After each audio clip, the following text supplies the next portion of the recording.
Hello भाई, कल की वीडियो में मैंने डिस्कस किया था इसका बेसिक कॉन्सेप्ट इस चैप्टर का, नॉट फॉर प्रॉफिट ऑर्गेनाइजेशन का।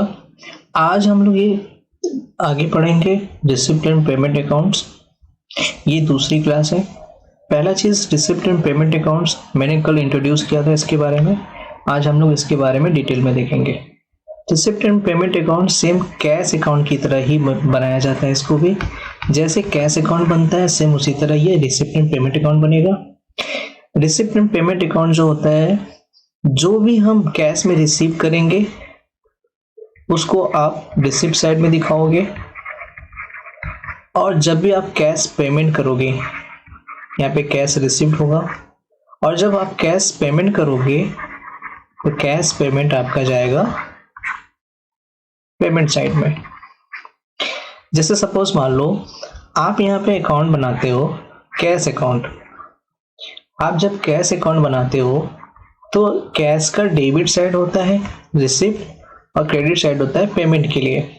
सपोज अगर आपको किसी से पैसे मिले, मान लीजिए राम से पैसे मिले, आप एंट्री करते हो cash account DR to Ram.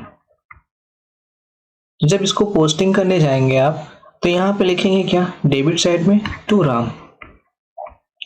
Same चीज होगा यहाँ पे, अगर रिसिप्ट एंड पेमेंट अकाउंट बनाएंगे तो सेम उसी तरह कैश अकाउंट की जगह आप रिसिप्ट एंड पेमेंट अकाउंट लिखेंगे, और यहाँ पे जैसे ही रिसिप्ट होगा तो आप रिसिप्ट साइड में लिखेंगे यहाँ पे टू राम। जैसे कैश अकाउंट बनता है सेम उसी तरह इसको भी बनाएंगे। So it is prepare eight the end of the accounting year. ये जो रिसिप्ट एंड पेमेंट अकाउंट है ये अकाउंटिंग ईयर के एंड में बनाई जाती है, और ये cash receipt and cash payment के बेसिस पे बनाई जाती है। It is a summary of cash and bank transactions. ये आपका कैश और बैंक ट्रांजैक्शन की समरी होती है जो अलग अलग हेड्स की होती है। अलग अलग हेड्स का मतलब यानी आपने सैलरी पेमेंट किया तो सैलरी हेड हो गई, रेंट पेड किया आपने तो रेंट हेड हो गई, ठीक है। आपने वेजेस पे किया तो वेजेस हेड हो गया। ऐसे करके बहुत सारे हेड होते हैं। एग्जाम्पल यहाँ पे है subscription receive from the members on different dates, यानी जो सब्सक्रिप्शन प्राप्त हो रहा है वो अलग अलग डेट्स पे प्राप्त हो रहा है। तो इस चीज को आप कैश बुक के डेबिट साइड में दिखाओगे, and sale be shown on the receipt side of the receipt and payment account. और इसी चीज को जब हम रिसिप्ट एंड पेमेंट अकाउंट बनाएंगे तो रिसिप्ट साइड में दिखाएंगे, ठीक। Similarly salary, rent, electricity charges paid from time to time. Same उसी तरह से अगर आप सैलरी पे कर रहे हो, रेंट पे कर रहे हो, इलेक्ट्रिसिटी चार्जेस पे कर रहे हो तो इसको आप कैश बुक के क्रेडिट साइड में दिखाते हो। लेकिन सेम उसी तरह यहाँ पे आपको क्या करना पड़ेगा, रिसिप्ट एंड पेमेंट अकाउंट के पेमेंट साइड में दिखाया जाएगा इसको। So thus the receipt and payment account gives summarized picture of the various receipt and payments irrespective of whether they pertain to the current period, previous period or succeeding period, or whether they are capital या revenue nature।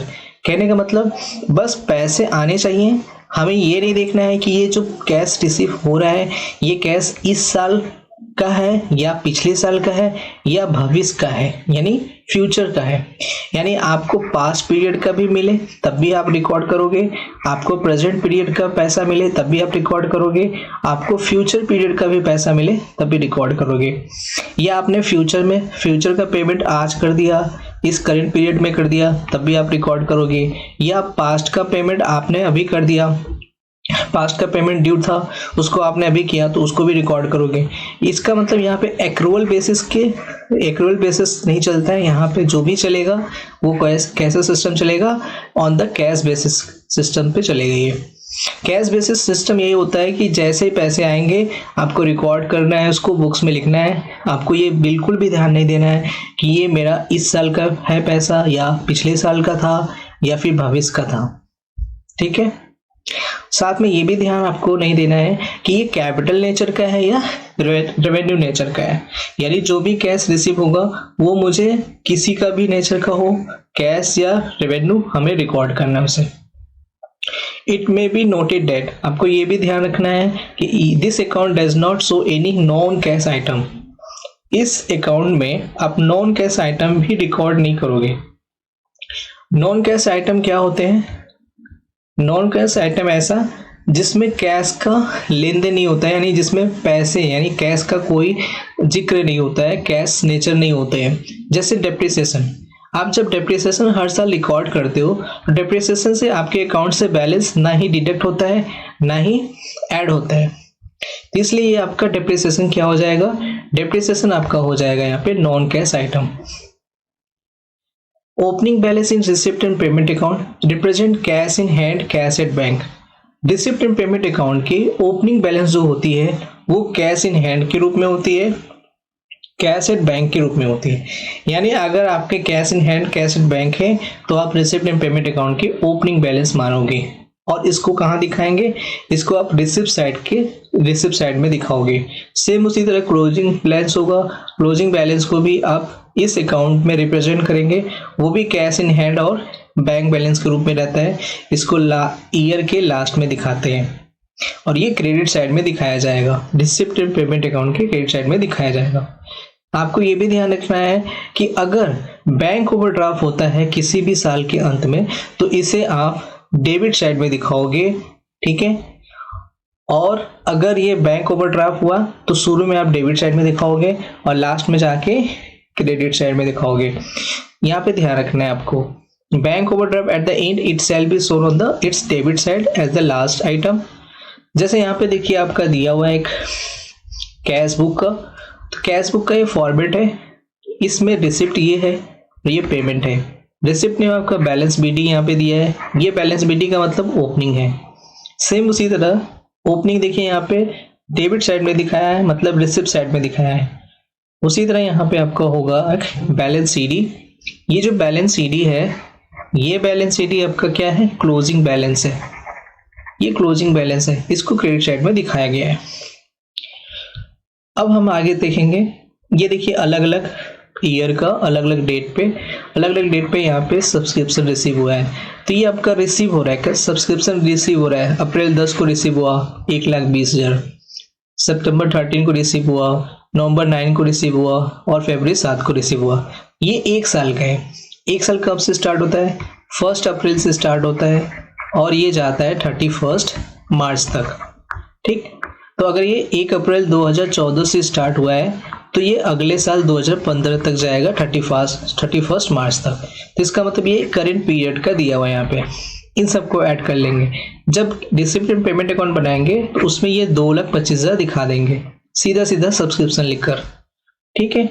Same इसी तरह यहाँ पे 13-14 का है, ये 1 साल का हो गया, ये 13-14 का हो गया।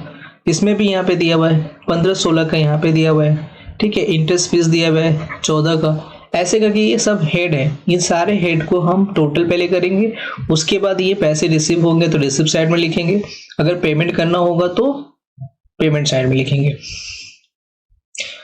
जैसे यहाँ पे पार्ट बी में दिया हुआ है अलग अलग पेमेंट है, जैसे इंश्योरेंस में प्रीमियम पे करना है तो ये यहाँ पे दे दिया है, पेमेंट साइड में दिखा देंगे इसको।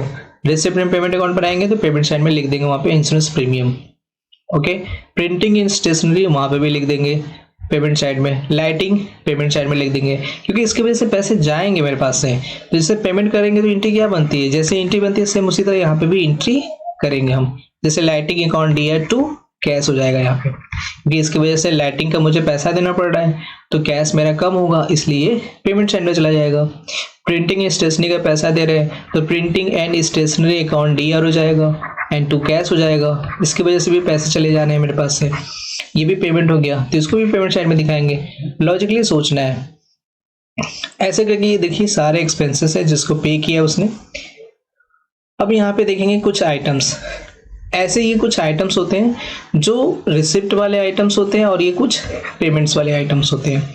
डोनेशन, अगर आप NGO चला रहे हो, मतलब नॉट फॉर प्रॉफिट ऑर्गेनाइजेशन चला रहे हो, तो आपको ये ध्यान रखना है कि आपको हमेशा कहीं ना कहीं से पैसे मिलेंगे, और पैसे किस रूप में मिलेंगे, डोनेशन के रूप में। कोई दान दे दिया, डोनेशन 2 तरह का होता है, एक जनरल मतलब बस पैसे दे दिया, अब वो पैसे आप कहाँ पे लगाओगे, किस चीज़ में लगाओगे, ये चीज़ उसने बताया नहीं है। दूसरा होता है स्पेसिफिक पर्पस, अगर कोई 1 लाख रुपया दे रहा है, उसने बोला ये 1 लाख केवल गरीब के कल्याण के लिए लगाएंगे या फिर गरीब बच्चों के पढ़ाई में लगाएंगे, तो ये स्पेसिफिक पर्पस हो गया। दूसरा होता है इंट्रेंस फीस, इंटरेस्ट फीस भी आपको मिलेंगे, जिसकी वजह से आपके बैलेंस इंक्रीज होगा, कैश आएंगे तो ये भी रिसिप्ट हो जाएगा। लीगेसी से भी कैश पैसे आते हैं, ठीक है, ये भी रिसिप्ट हो जाएगा। सेल ऑफ इन्वेस्टमेंट रिसिप्ट हो जाएगा, आप इन्वेस्टमेंट बेचोगे तो आपके पास कैश आएंगे, तो कैश अकाउंट डीआर सबकी एंट्री करेंगे तो अपने आप देखो कैश डेबिट हो रहा है यहाँ पे, तो cash account DR to sale of investment हो जाएगा। फिर cash account DR to sale of fix asset, cash account DR to subscription from members, cash account DR life membership fees, ये सब से पैसे रिसीव होंगे। यानी जो भी ऑर्गेनाइजेशन है, इस ऑर्गेनाइजेशन के अंदर इन सब की वजह से पैसे आएंगे, इसलिए इन सबको रिसिप्ट साइड में दिखाया जाएगा। और इधर भी ये सारे आइटम्स हैं जिसकी वजह से पैसे ऑर्गेनाइजेशन से चले जाएंगे, इस वजह से इसको पेमेंट साइड में दिखाएंगे। जैसे आपने अगर फिक्स एसेट परचेज किया तो एंट्री क्या बनेगी, fix asset account DR to cash, तो यहाँ पे कैश चला गया, इस वजह से ये पेमेंट साइड में लिखेंगे। परचेज ऑफ स्पोर्ट मटेरियल्स, देखिए यहाँ पे आपने स्पोर्ट्स मटेरियल खरीदा है, इसकी वजह से आपके पास पेमेंट कम हो रहे हैं, आपके कैश कम हो रहे हैं, तो ये भी यहाँ पे टू कैश हो जाएंगे। और किस वजह से हो रहा है, purchase of sport materials, purchase of sports material, इस तरीके से यहाँ पे ये एंट्री बनेगी। और ये सारे एंट्री आप लॉजिकली सोचेंगे सब पेमेंट वाले हैं। ऑडिट फीस दे रहे हो, ठीक है, इंटरटेनमेंट एक्सपेंसेस पे करना पड़ता है, म्यूनिसिपल टैक्सेस पे करना पड़ता है, चैरिटी में दे दिए पैसे, इंश्योरेंस करवा लिए, ठीक है, कन्वेंस चार्जेस हो गया, अपकीप ऑफ प्ले ग्राउंड हो गया, ठीक है, ये बहुत सारे एक्सपेंसेस होती है, ये सब आप पेमेंट साइड में रिकॉर्ड करोगे। तो लॉजिकली अगर आप ये सोचेंगे कि जिसकी वजह से पैसे आ रहे हैं वो रिसिप्ट साइड में होगा, जिसकी वजह से पैसे जा रहे हैं वो पेमेंट साइड में होगा। अब यहाँ पे देखिए इसका फॉर्मेट दिया हुआ है नीचे, रिसिप्ट एंड पेमेंट अकाउंट का फॉर्मेट क्या है, सबसे पहले आप बैलेंस क्या लिखेंगे, opening to opening balance, opening balance को बैलेंस बीडी के नाम से लिखते हैं। बैलेंस बीडी में मैंने दो चीज बताया, कैश इन हैंड मतलब जो संस्था के अंदर ऑर्गेनाइजेशन के अंदर है, और दूसरा ऑर्गेनाइजेशन के नाम से बैंक में अकाउंट है, तो बैंक के अंदर जो पैसा होगा वो कैश इन बैंक होगा, तो ये दोनों क्या है, ओपनिंग बैलेंस है। इसके बाद सब्सक्रिप्शन मिल गया तो उसको यहाँ पे लिख देंगे, ठीक है, जनरल डोनेशन रिसीव हुआ है उसको लिखेंगे, आपने न्यूज़पेपर बेचा उससे पैसे मिले इसको लिख देंगे, ठीक है, वेस्ट पेपर आपने बेचा था, पीरियडिकल न्यूज़पेपर पीरियडिकल या वेस्ट पेपर आपने बेचा था उसको लिख देंगे, sale of old sports material, सब देखो ये सब से भी पैसे आएंगे। फिक्स डिपॉजिट किया था उस पर इंटरेस्ट मिला, या आपने जनरल इन्वेस्टमेंट किया था उस पर इंटरेस्ट या डिविडेंड मिला, तो पैसे आ जाएंगे।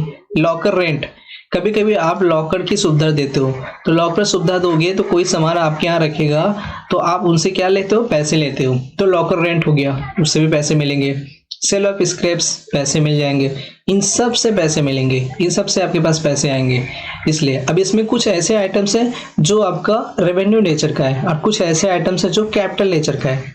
जैसे सेल ऑफ स्क्रैप्स, ये आपका कौन सा नेचर है, कैपिटल नेचर का है, ठीक है। Grant in aid capital nature का है, लिगेसी कैपिटल नेचर का है, ठीक है। स्पेसिफिक डोनेशन, ये भी आपका एक तरह का कैपिटल नेचर का है, क्योंकि ये सब जो आइटम्स ये हमेशा नहीं मिलते, कभी कभी मिलेंगे आपको। और जो हमेशा होगा जैसे सब्सक्रिप्शन आपका रेवेन्यू नेचर का होता है, क्योंकि ये हर साल सब्सक्रिप्शन सब लोगों को पे करना पड़ेगा, जो भी मेंबर होगा वो मेंबर सब्सक्रिप्शन पे करेगा, तो इस वजह से ये रेवेन्यू नेचर का हो जाता है। रेवेन्यू नेचर वो होता है जिसकी वजह से आपका ऑर्गेनाइजेशन ऑपरेट करता है, जिसकी वजह से आपका ऑर्गेनाइजेशन ऑपरेट करता है वो रेवेन्यू नेचर होते हैं, ठीक है। अब इधर पे बहुत सारे आइटम्स है जो पेमेंट्स के हैं। बैंक, देखिए यहाँ पे बैलेंस बीडी है, बैंक ओवरड्राफ्ट, अगर बैंक ओवरड्राफ्ट होगा तो पेमेंट साइड में दिखाओगे, आप पेमेंट साइड में लिखोगे, क्यों, क्योंकि आपने बैंक से ज़्यादा पैसे ले लिए। अगर आपके अकाउंट में 1000 रुपया है और आपको ज़रूरत है 2000 की, तो बैंक वाला तुरंत आपको 2000 दे देगा, 1000 आपको एक्स्ट्रा दे दिया, वो 1000 एक्स्ट्रा ही आपका बैंक ओवरड्राफ्ट हो जाता है, ठीक। तो इसके लिए आप पेमेंट करोगे ना बाद में, इसलिए पेमेंट साइड में इसको दिखाया गया है। वेजेस एंड सैलरी, ये भी पेमेंट करोगे। रेंट, सब ये सब पेमेंट है। Insurance, printing, stationery, postage and courier हो गया, ये सारे मेरे क्या होते हैं, पेमेंट वाले आइटम्स होते हैं। इसकी वजह से हमारी जो कैश है वो कम हो जाएंगी, ओके। तो आप चाहे तो इसे याद रख सकते हो, या फिर आप ऐसे समझ लो। समझना यही है सिंपल सा, आपको ये देखना है नेचर इसके पहचानने, ये एक्सपेंसेस ही होते हैं सब, जिसकी वजह से आपका टू कैश होगा हमेशा। तो कैश होने का मतलब पैसा चला गया। सेम उसी तरह यहाँ पे हम जब बैलेंस करेंगे तो कैश इन हैंड इधर आएगा, ये मेरा क्या होगा, क्लोजिंग बैलेंस हो जाएगा। ठीक है, सेम इधर पे ये बैंक ओवरड्राफ्ट का क्लोजिंग बैलेंस होगा, बैंक ओवरड्राफ्ट का क्लोजिंग बैलेंस होगा। ये कब होगा, जब पेमेंट साइड ज्यादा होगा तब बैंक ओवरड्राफ्ट आएगा। जब पेमेंट साइड ज्यादा होगा और रिसिप्ट साइड कम होगा तो बैंक ओवरड्राफ्ट होगा। जब रिसिप्ट साइड ज्यादा होगा और पेमेंट साइड कम होगा तो कैश इन हैंड या कैश एट बैंक होगा। इसका मतलब ये हुआ कि आपका बैलेंस है ज्यादा है, मतलब आपको रिसिप्ट ज्यादा हुआ है, आपने पेमेंट कम किया है, तब ये आएगा। ठीक है, अब इसके कुछ साइलेंस फीचर देख लेंगे। देखिए सबसे पहले ये तो बोला है यहाँ पे कि जो रिसिप्ट एंड पेमेंट अकाउंट है उसके रिसिप्ट साइड में हमें ये सारे रेवेन्यू रिसिप्ट के जो आइटम्स है उसको भी लिखते हैं, चाहे वो पास्ट से हो, चाहे वो करेंट से हो, चाहे फ्यूचर पीरियड से हो, जैसा कि मैंने बताया अभी। साथ में आपका कैपिटल रिसिप्ट वाले आइटम भी लिखेंगे। उसी तरह पेमेंट साइड में भी आपका क्या होगा, रेवेन्यू पेमेंट होगा और कैपिटल पेमेंट भी लिखते हैं। आपको ये ध्यान नहीं देना है कि वो पास्ट ईयर का है या करंट ईयर का है या फ्यूचर पीरियड का है। अब साइलेंट फीचर्स क्या क्या होते हैं, सेम वही चीज बोला है। ये कैश बुक का समरी होता है, एमसीक्यू पूछता है ऐसे ही। तो it is a summary of the cash book, its form is identical with that of the simple cash book without discount and bank columns. ये जो सिंपल सा कैश बुक होता है इसमें किसी तरह का डिस्काउंट या बैंक कॉलम नहीं होता है, ये भी याद रखना है। और with debit and credit side भी होते हैं। Receipts are recorded on the debit side, इसके रिसिप्ट को डेबिट साइड में रिकॉर्ड करते हैं पेमेंट साइड में, और जो पेमेंट होता है वो क्रेडिट साइड में रिकॉर्ड करते हैं। और ये जो इसमें से इससे ये पता चलता है कि आपके टोटल रिसिप्ट कितने हुए हैं और टोटल पेमेंट्स कितने हुए हैं। ठीक है, irrespective of the period to which they pertain. ये आपको ध्यान नहीं देना है कि किस साल से ये रिसिप्ट या पेमेंट कंसर्न करते हैं। जैसे यहाँ पे एग्जांपल दिया हुआ है, आप देख लो इसको। रिसिप्ट एंड पेमेंट अकाउंट है जो कि मार्च 31, 2016 का है। We record the total subscription received during the 2015 and 16। 15-16 का यहाँ पे सब्सक्रिप्शन रिसीव हुआ है और मार्च 31, 2016 का करेंट पीरियड चल रहा है अभी। तो सिमिलरली यहाँ पे क्या होगा, including the amount related to the 2014-15। देखो 14-15 क्या हुआ, पास्ट ईयर हो गया, और 16-17 क्या हो गया, फ्यूचर ईयर हो गया। तो फ्यूचर ईयर हो गया और ये आपका 15-16 करेंट ईयर हो गया। तीनों ईयर का देखो यहाँ पे आपका सब्सक्रिप्शन रिसीव हो चुका है। तो इसका मतलब ये तीनों ही दिखाएंगे यहाँ पे। हमें ये कोई ध्यान नहीं रखना है कि नहीं ये पास्ट वाला है तो इसको छोड़ देंगे या फ्यूचर वाला है इसको छोड़ देंगे, ऐसा नहीं करना है। रिसिप्ट का मतलब आपके पास पैसे आए तो आप उसको रिकॉर्ड करोगे। उसी तरह टैक्सेस भी जो होती है वो 14-15 का है, 16-17 का है या 15-16 का है, तीनों को हम रिकॉर्ड करेंगे। साथ में ये भी ध्यान रखना है कि जो ये रिसिप्ट और पेमेंट होते हैं टोटल, इसमें कैपिटल नेचर भी होती है और या तो फिर रेवेन्यू नेचर की भी होती है। ये चीज पहले बता दिया हो, कोई अंतर नहीं होता है रिसिप्ट और पेमेंट में। जैसे कैश में अगर करेंगे या बैंक में करेंगे, या आप बैंक के थ्रू करो, बैंक के थ्रू मतलब चेक के थ्रू करो, या फिर कैश में डील करो, उससे कोई फर्क नहीं पड़ता है। ठीक है, इसके ओपनिंग और बैलेंसेस पे ध्यान रखना है कि with the exception of opening and closing balances the total amount of the each receipt and payment is shown in this account. इस अकाउंट में आपको ओपनिंग और क्लोजिंग बैलेंस दिखाना पड़ेगा, वो कैश वाला कितना है और बैंक वाला कितना ओपनिंग है और क्लोजिंग है, दोनों दिखाना पड़ेगा। इस अकाउंट में आपको नॉन कैश आइटम को रिकॉर्ड नहीं करना है, जैसे डेप्रिसिएशन हो गया, आउटस्टैंडिंग एक्सपेंसेस हो गए, या फिर कोई एक्रूड इनकम हो गया, इस सबको दिखाना, इस सबको आपको शो नहीं करना है। It begins with the opening balance. ये जो स्टार्ट होता है ये कैश इन हैंड के ओपनिंग बैलेंस से स्टार्ट किया जाता है, कैश एट बैंक के ओपनिंग बैलेंस से स्टार्ट किया जाता है, या फिर बैंक ओवरड्राफ्ट के नाम से भी स्टार्ट किया जाएगा, और क्लोज होगा साल के अंत में, सेम उसी तरह कैश इन हैंड के नाम से या कैश एट बैंक के नाम से या फिर बैंक ओवरड्राफ्ट के नाम से क्लोज करेंगे। ठीक है, और इसकी जो क्लोजिंग बैलेंस होगी, ये क्लोजिंग बैलेंस का अकाउंट जो होता है ये बताता है कि डिफरेंस है, किस चीज में डिफरेंस है, रिसिप्ट और पेमेंट्स में कितना डिफरेंस आ रहा है, वो क्लोजिंग बैलेंस ही होता है वहां पे। अगर आपका पेमेंट साइड ग्रेटर हो गया रिसिप्ट से तो आपका हो जाएगा ओवरड्राफ्ट। ठीक है, और अगर यहाँ पे रिसिप्ट ग्रेटर हो गया पेमेंट से तो ये नॉर्मली आपका बैलेंस आएगा, बैलेंस पीडी बैलेंस सीडी के नाम से। सो इस तरीके से ये सारा है। और भी देख लेंगे। यहाँ पे एक और फीचर दिया हुआ है, सेम वही चीज़ कि टेकिंग द, आप कैसे प्रिपेयर करोगे रिसिप्ट एंड पेमेंट अकाउंट, कैसे प्रिपेयर करोगे। तो सबसे पहले आपको ओपनिंग बैलेंस लिखना पड़ेगा, कैश इन हैंड का, कैश एट बैंक का, और ये डेबिट साइड में इंटर करना पड़ेगा। फॉर्मेट मैंने दिखा है, आप एक बार वापस से देख सकते हो। बैंक ओवरड्राफ्ट अगर है तो इसको आप क्रेडिट साइड में दिखाओगे। साथ में आपको ये बोला है कि टोटल रिसिप्ट का अमाउंट और डेबिट साइड में दिखाया जाएगा, ठीक है, और टोटल जो आपका पेमेंट है उसको क्रेडिट साइड में दिखाया जाएगा। सो यहाँ पे show the total amount of the all payments on it's credit side. आपको ये बिल्कुल भी ध्यान नहीं देना है कि ये कैपिटल नेचर का है या रेवेन्यू नेचर का है, किसी भी नेचर का हो आपको रिकॉर्ड करना है। और साथ में ये भी कि ये पास्ट, करेंट या फ्यूचर पीरियड का है तब भी आपको रिकॉर्ड करना है। इसमें बोला है none of the receivable income and payable expenses is to be enter in this account. इसमें किसी तरह का रिसीवेबल इनकम या फिर कोई पेबल एक्सपेंसेस को इंटर नहीं करना है। मतलब जो मैंने बताया एक्रूड इनकम हो गया या एक्रूड एक्सपेंसेस हो गया, इसको आपको रिकॉर्ड नहीं करना है। जैसे एग्जांपल में अगर लेते हैं तो आउटस्टैंडिंग सैलरी नहीं रिकॉर्ड करेंगे आप इसमें। जैसे आपका हो गया एक्रूड इनकम या अर्न इनकम होता है, उसको भी रिकॉर्ड नहीं करना है, क्योंकि इन सबसे पैसे अभी आए नहीं है ना ही पैसे गए हैं, आपने ड्यू किया है। इस वजह से, इसकी वजह से आपका कैश इनफ्लो आउटफ्लो नहीं होता है। Find out the difference between the total of the debit side and total of the credit side of the account. आपको फिर उसके बाद क्या करना है, फाइंड करना है कि टोटल डेबिट साइड कितना है और टोटल क्रेडिट साइड कितना है, और फिर इसका डिफरेंस निकालना है। तो अगर वही चीज़ है, मैंने जैसे कि बता दिया कि अगर डेबिट ज़्यादा होगा, डेबिट अगर ज़्यादा हुआ क्रेडिट से, तो आप क्या बोलेंगे, आपका हो जाएगा यहाँ पे डेबिट। क्या होता है, डेबिट का मतलब रिसिप्ट होता है। रिसिप्ट ज़्यादा हो गया पेमेंट से तो मतलब यहाँ पे बैलेंस बीडी आ जाएगा, बैलेंस सीडी आ जाएगा नॉर्मली, और इसका उल्टा हो जाएगा तो बैंक ओवरड्राफ्ट होगा। ठीक, ये सब चीज़ें हैं यहाँ पे।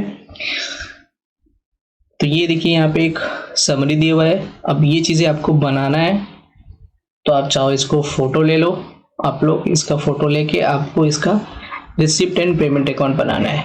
रिसिप्ट एंड पेमेंट अकाउंट, इसमें कुछ आइटम्स है जो आपका रिसिप्ट वाले हैं, कुछ आइटम्स जो हैं आपका पेमेंट वाले हैं। तो रिसिप्ट वाले को रिसिप्ट साइड में लिखेंगे, पेमेंट वाले को पेमेंट साइड में लिखेंगे। जैसे देखो मैं बता देता हूँ, ये ओपनिंग बैलेंस है, दोनों सीधा सीधा ये डेबिट में चलाएगा। अगर रिसिप्ट और पेमेंट अकाउंट बनाते हैं यहाँ पे सपोज मान लो, तो यहाँ पे चला जाएगा ये दोनों अमाउंट। इसके बाद सब्सक्रिप्शन रिसीव हुआ है 2,65,000, इसको भी इधर दिखा देंगे, ये भी मेरा रिसिप्ट में जाएगा। मैं आर लिख देता हूँ वहाँ पे, रिसिप्ट।